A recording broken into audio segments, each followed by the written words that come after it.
Assalamualaikum warahmatullahi wabarakatuh. Halo guys, jumpa lagi di Harian M Channel. Oke, buat teman-teman yang klik video ini, saya harapkan mudah-mudahan masih dalam kondisi sehat walafiat. Baik, di kesempatan kali ini saya coba bikin react kembali sebuah video. Sebuah video yang mengulas tentang sejarah bahasa, ya. Bagaimana Indonesia memilih bahasa Indonesia sebagai bahasa persatuan, ya. Bahasa Indonesia sebagai pondasi terbentuknya bangsa Indonesia yang begitu besar dari beragam suku, etnik, ataupun bahasa. Tentunya hal ini punya sejarah tersendiri. Oke, satu video. Mari kita saksikan bareng-bareng. Silakan teman-teman bisa berkomentar dan dukung ya channel ini dengan cara subscribe. Langsung saja.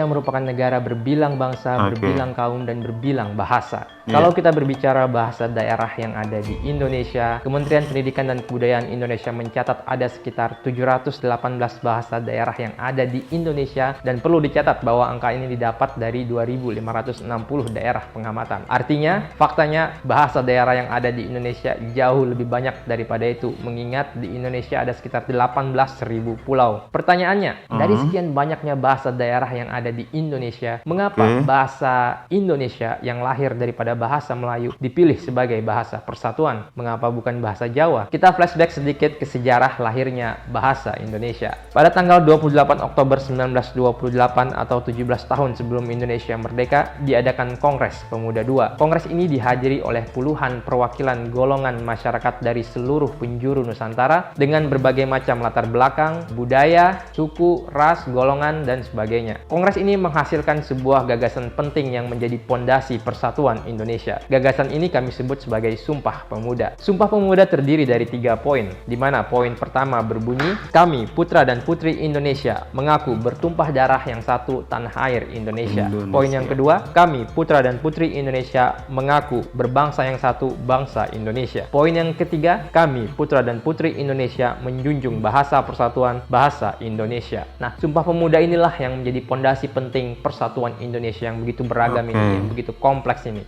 Nah, di poin yang ketiga disebutkan bahwa bahasa persatuan adalah bahasa Indonesia. Kembali ke pertanyaan di awal. Dari sekian banyaknya bahasa daerah yang ada di Indonesia, mengapa bahasa Indonesia yang lahir daripada bahasa Melayu dipilih sebagai bahasa persatuan? Mengapa bukan bahasa Jawa? Padahal bahasa Jawa pada saat itu dituturkan hampir sebagian besar penduduk Indonesia. Disinilah betapa visionernya para konseptor Sumpah Pemuda pada waktu itu ketika merumuskan pondasi penting persatuan Indonesia. Mereka bisa melihat masa depan Indonesia bahwa untuk bisa menyatukan negara Indonesia yang begitu kompleks ini, yang begitu beragam ini dari segi suku, budaya, ras, golongan, bahasa, dan sebagainya, itu tidak sesederhana memilih satu suku mayoritas sebagai identitas negara, termasuk bahasa, karena ini tidak sejalan dengan semangat persatuan. Untuk itu bahasa Jawa tidak dipilih sebagai bahasa persatuan, dan yang dipilih adalah bahasa Indonesia yang merupakan bahasa yang lahir daripada bahasa Melayu. Dan seperti yang kita ketahui, pada waktu itu selama ratusan terakhir bahasa Melayu sudah menjadi lingua franca, nggak cuma di Nusantara tapi di seluruh Asia Tenggara, di mana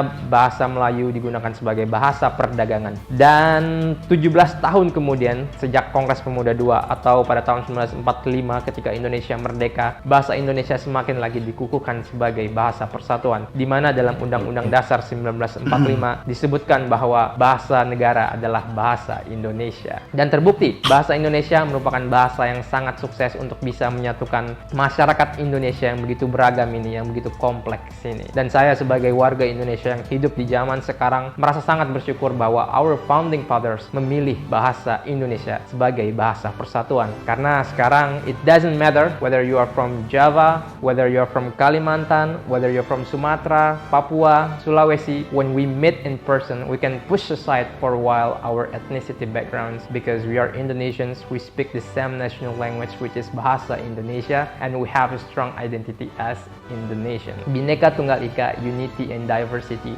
Walaupun berbeda-beda tapi tetap satu juga. Dan gak cuma itu, saya sekarang bisa berbicara di sini di ML Studios dengan bahasa Indonesia, and you guys in Malaysia can still understand me. I think that's amazing, isn't it? Sekian yang ingin saya sampaikan. Terima kasih. Wassalamualaikum warahmatullahi wabarakatuh. Oke, demikian teman-teman ya. Alasan kenapa bangsa Indonesia memilih bahasa Indonesia sebagai bahasa nasional, sebagai bahasa pemersatu. Satu pondasi bagaimana terbentuknya bahasa Indonesia dari Sabang sampai Merauke dengan beragamnya suku etnik dan bahasa ya, tetapi hanya disatukan dengan bahasa Indonesia. Oke, yang jadi pertanyaan mungkin kenapa bahasa Indonesia diambil dari bahasa Melayu? Kok tidak bahasa Jawa yang pada masa waktu itu bahasa Jawa dipergunakan oleh mayoritas penduduk Indonesia karena pada saat itu mayoritas penduduk Indonesia adalah orang Jawa. Ya, hal ini tentunya punya alasan yang mendasar ya dan tujuan dari semangat ya para pendahulu kita bagaimana Indonesia yang begitu besar ini bisa bersatu hanya pada satu hal yaitu dengan bahasa Indonesia. Oke, walaupun pada hakikatnya bahasa Indonesia itu benar berakar dari bahasa Melayu. Itu secara hakikatnya. Tapi secara historis bahasa Indonesia sudah berbeda kedudukannya dengan bahasa Melayu. Oke, bahasa Indonesia sebagai bahasa nasional, bahasa Melayu sebagai bahasa daerah bersanding dengan bahasa daerah yang lain dan cukup sampai di sini dulu teman-teman ya. Mudah-mudahan bisa membuka wawasan kita ya. Benar adanya bahasa Indonesia itu berakar dari bahasa Melayu. Ini tidak bisa dinafikan ya. Oke, tapi kita harus bisa membedakan kedudukannya ya. Nah, kedudukan bahasa Indonesia inilah ya yang sering banget terkadang tidak dipahami oleh para profesor Malaysia ya. Di mana bahasa Indonesia ini punya suatu sejarah tersendiri sebagai pondasi bagaimana berdirinya bangsa Indonesia. Kalau tanpa bahasa Indonesia serasa sulit ya untuk bisa menyatukan dari berbagai suku etnik dan bahasa. Oke, terima kasih dan mudah-mudahan kita masih bisa jumpa lagi di video berikutnya. Oke, jangan lupa teman-teman bisa subscribe ya, dukung channel Aryan M Channel. Oke, terima kasih. Wassalamualaikum warahmatullahi wabarakatuh.